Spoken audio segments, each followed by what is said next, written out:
नमस्कार दोस्तों, आपका स्वागत है आज के इस विशेष एपिसोड में।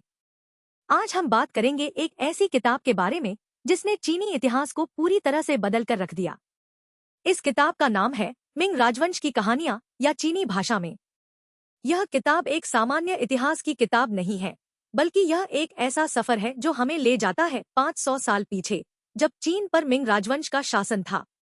इस किताब को लिखा था लेखक डांगनियान मिंग्यू ने, और यह बेहद मजेदार और सरल भाषा में लिखी गई है। आज हम इस किताब के 10,000 शब्दों के गहन विश्लेषण के माध्यम से उस पूरे युग को समझेंगे। मिंग राजवंश की शुरुआत होती है एक गरीब किसान के बेटे से, जिसका नाम था झू युआनझांग। वहीं बाद में चक्रवर्ती सम्राट बना और उसने मिंग राजवंश की नींव रखी। झू युआनझांग का जन्म 1328 में हुआ था, एक ऐसे समय में जब चीन पर मंगोलों का युआन राजवंश शासन कर रहा था। उसका परिवार बेहद गरीब था और उसे बचपन में भिक्षा मांगनी पड़ी। भूख और महामारी ने उसके परिवार को तबाह कर दिया। यह दुखद अनुभव उसके दिल में एक गहरा घाव छोड़ गया।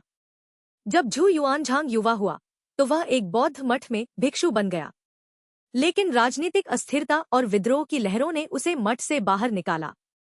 उसने विद्रोही सेना में शामिल होने का फैसला किया। वह जल्द ही एक सक्षम सैन्य नेता साबित हुआ। उसने कई छोटे बड़े गुटों को हराया और अंततः 1368 में मिंग राजवंश की स्थापना की। उसने अपना नाम होंगवू यानी विशाल सैन्य शक्ति रखा। होंगवू सम्राट का शासन बहुत सख्त था। उसने भ्रष्ट अधिकारियों को कड़ी सजा दी। कहा जाता है कि उसने हजारों अधिकारियों को मौत की सजा दी। उसने किसानों की स्थिति सुधारने के लिए कई कानून बनाए, लेकिन उसका स्वभाव बहुत संदिग्ध था।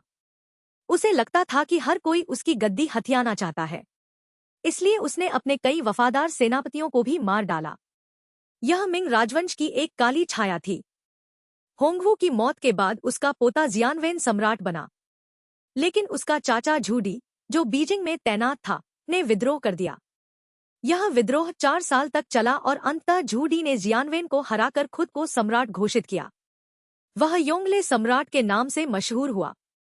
योंगले ने राजधानी को नानजिंग से बीजिंग स्थानांतरित किया और वहां विशाल शाही महल, निषिद्ध शहर का निर्माण शुरू किया।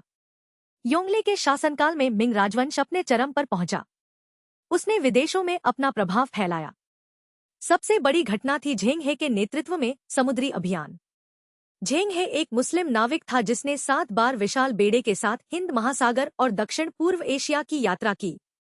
उनके जहाज आधुनिक यूरोपीय जहाजों से भी बड़े थे। उन्होंने अफ्रीका तक का सफर किया, लेकिन योंगले की मौत के बाद ये अभियान बंद कर दिए गए। योंगले के बाद मिंग राजवंश धीरे धीरे कमजोर होने लगा।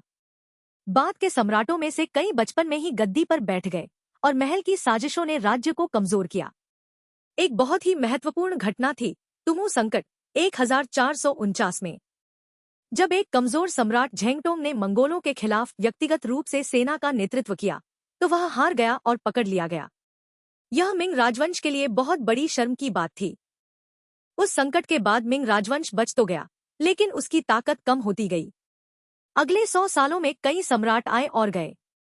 कुछ बहुत दिलचस्प हैं, जैसे वानली सम्राट, जिसने 48 साल शासन किया, लेकिन उसके बाद के 30 सालों में उसने कोई राजकीय कार्य नहीं किया। वह अपने महल में बंद रहता था और अधिकारी उसे देख भी नहीं पाते थे। यह एक बहुत ही अजीबोगरीब शासन था। वानली के बाद मिंग राजवंश और भी अधिक गिरावट की ओर बढ़ा। भ्रष्टाचार, अकाल और विद्रोह बढ़ने लगे। एक और महत्वपूर्ण सम्राट था चोंगजेन, जो आखिरी मिंग सम्राट था। उसने बहुत मेहनत की, लेकिन उसकी नीतियां सही नहीं थी। उसने कई वफादार सेनापतियों को मार डाला या बदनाम किया। अंततः 1644 में विद्रोहियों ने बीजिंग पर कब्जा कर लिया। चोंगजेन ने खुद को फांसी लगा ली। मिंग राजवंश खत्म हो गया। इस पूरे इतिहास में बहुत सारी रोचक कहानियां हैं। जैसे एक कहानी है झेंग हे के खजाने के जहाजों की, जो रहस्य में डूबे हुए हैं। एक और कहानी है शाही रसोइये की, जिसने सम्राट को जहरीला भोजन परोसा। इन सब कहानियों को लेखक ने बहुत ही हास्य और बुद्धिमानी से पेश किया है। लेखक डांगनियान मिंग्यू ने इस किताब में इतिहास को बोरिंग शैली में नहीं, बल्कि एक उपन्यास की तरह लिखा है। वह पात्रों को जीवंत बनाते हैं, उनके मनोविज्ञान को समझाते हैं और पाठक को उस युग में खींच ले जाते हैं। इसीलिए यह किताब चीन में एक बेस्टसेलर बन गई और लाखों लोगों ने इसे पढ़ा। अब हम इस किताब के कुछ प्रमुख अध्यायों पर गहरी नजर डालेंगे। पहला अध्याय होंगवू सम्राट के संघर्ष पर केंद्रित है। उसका बचपन कितना दर्द भरा था, कैसे उसने अपने परिवार को खोया और कैसे वह एक भिक्षु से सम्राट बना। यह कहानी प्रेरणादायक है लेकिन साथ ही भयावह भी है। होंगवू का एक बहुत ही प्रसिद्ध किस्सा है जब वह मठ में था। एक दिन उसने एक बैल को खो दिया। डर के मारे उसने बैल को मारकर खा लिया और फिर बैल की पूंछ एक गुफा में डाल दी, यह कहते हुए कि बैल गुफा में घुस गया। यह किस्सा दिखाता है कि वह कितना चालाक और निर्दयी था। दूसरा महत्वपूर्ण हिस्सा है योंगले सम्राट का सत्ता में आना।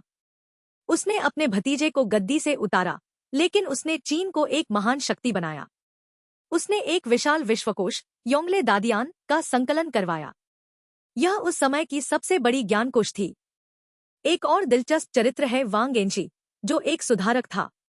उसने 16वीं सदी में बड़े आर्थिक और राजनीतिक सुधार किए, लेकिन उसके विरोधियों ने उसे हरा दिया।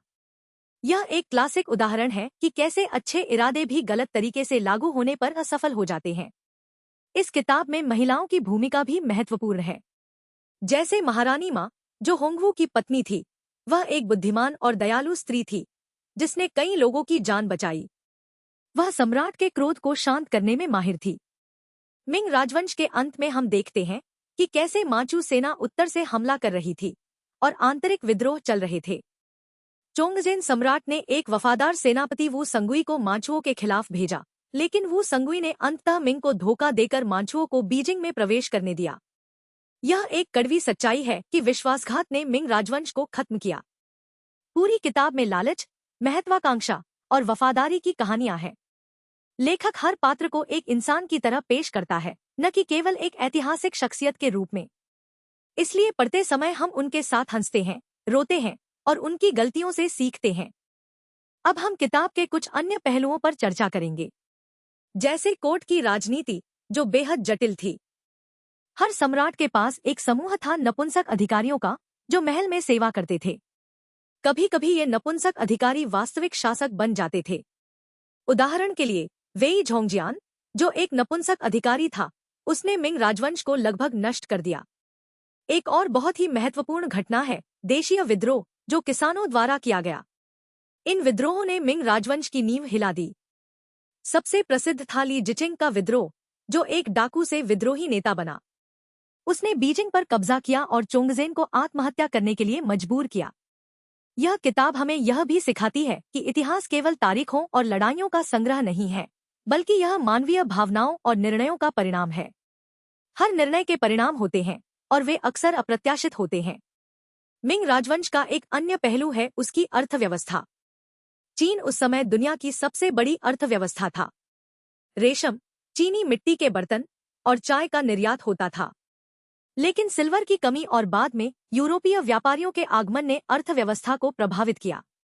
इस किताब में सैन्य रणनीतियों का भी बहुत विस्तार से वर्णन है, जैसे कैसे मिंग सेना ने बंदूकों और तोपों का इस्तेमाल किया।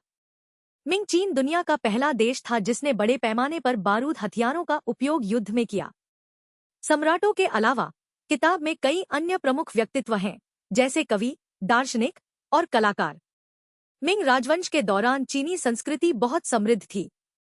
नाटक, उपन्यास और चित्रकला में नई धाराएं विकसित हुईं। लेखक डांगनियान मिंग्यू का लेखन शैली बहुत ही आधुनिक है। वह इंटरनेट की भाषा का उपयोग करते हैं, मजेदार उपमाएं देते हैं और पाठक को सीधे संबोधित करते हैं। यही कारण है कि युवा पीढ़ी इस किताब को पसंद करती है। इस पूरी विश्लेषण में हमने किताब के मुख्य कथानक को समझा। अब हम कुछ नैतिक शिक्षाओं पर बात करेंगे। पहली शिक्षा यह कि सत्ता का दुरुपयोग विनाश की ओर ले जाता है। दूसरी यह कि भ्रष्टाचार किसी भी समाज को कमजोर कर सकता है। तीसरी यह कि अच्छे नेतृत्व की कमी से बड़े राज्य भी बर्बाद हो सकते हैं। मिंग राजवंश की कहानी हमें यह भी सिखाती है कि इतिहास चक्रीय है। हर राजवंश का उदय, चरम और पतन होता है। मिंग राजवंश 276 साल तक चला, जो चीनी इतिहास में एक लंबा समय है। इसकी नींव झू युआनझांग ने रखी, लेकिन उसके उत्तराधिकारियों ने उसे बर्बाद कर दिया। आज हम इस पुस्तक से क्या सीख सकते हैं? सबसे पहले, हमें इतिहास को केवल तारीखों के रूप में नहीं, बल्कि एक कहानी के रूप में पढ़ना चाहिए। दूसरे, हमें वर्तमान राजनीति में भी इतिहास के सबक को लागू करना चाहिए। तीसरे, हमें मानव स्वभाव की जटिलताओं को समझना चाहिए। इस वीडियो का उद्देश्य आपको मिंग राजवंश की एक झलक देना था। यदि आपको यह पसंद आया तो कृपया लाइक और शेयर करें। हमारे चैनल को सब्सक्राइब करना न भूलें। अगले एपिसोड में हम किसी और ऐतिहासिक पुस्तक का विश्लेषण करेंगे। मिंग राजवंश की कहानियां सिर्फ एक किताब नहीं, बल्कि एक अनुभव है। इसे पढ़ने के बाद आप उस युग को महसूस कर सकते हैं। आप सम्राटों के डर, उनकी महत्वाकांक्षा और उनकी हार को समझ सकते हैं। यह एक ऐसा अनुभव है जो आपको कभी नहीं भूल पाएंगे। अब हम किताब के कुछ उद्धरणों को याद करेंगे। जीवन एक नाटक है, लेकिन हम सभी अभिनेता हैं। यह पंक्ति पूरी किताब के सार को दर्शाती है। हर व्यक्ति अपनी भूमिका निभाता है और इतिहास उस नाटक का रिकॉर्ड है। एक अन्य प्रसिद्ध वाक्य, शक्ति का भ्रम ही सबसे बड़ा भ्रम है। सम्राट स्वयं को सर्वशक्तिमान मानते थे, लेकिन वे भी अपनी प्रजा, सैन्य और आर्थिक स्थितियों पर निर्भर थे। इस प्रकार हम मिंग राजवंश की कहानियां के 10,000 शब्दों के गहन विश्लेषण के अंत की ओर आते हैं।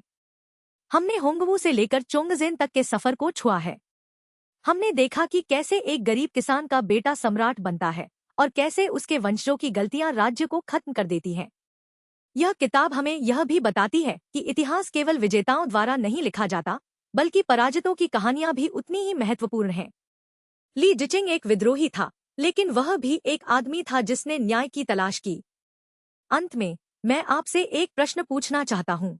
यदि आप मिंग राजवंश में रहते तो क्या आप सम्राट बनना चाहते या एक सामान्य किसान बने रहना पसंद करते? इस प्रश्न का उत्तर आपको इस किताब के गहरे अर्थ को समझने में मदद करेगा। धन्यवाद। यह था हमारा आज का विश्लेषण। अगली बार तक इतिहास को जीते रहें और उससे सीखते रहें। नमस्कार।